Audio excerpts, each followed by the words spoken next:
Drugs प्रकरणात पुणे पालिका action मोडवर, अनधिकृत पब आणि बारवर पालिकेचा हातोडा, L3 पबवरही कारवाई। पुणे ड्रंक अँड ड्राईव्ह प्रकरणातल्या अल्पवयीन आरोपीला जामीन मंजूर, हायकोर्टाचा पुणे पोलिसांना झटका, थोड्याच वेळात आरोपीची सुटका होण्याची शक्यता।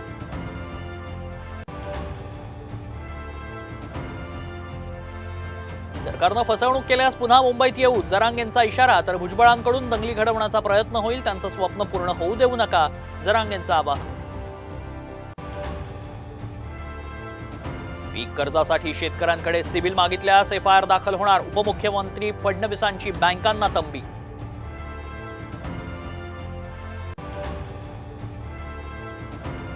नीट पेपरफुटी प्रकरणात आरोपी असलेल्या दुसऱ्या झेडपी शिक्षकाला 6 दिवसांची पोलीस कोठडी, 5 लाखात मार्क्स वाढवण्याचा पर्दाफाश।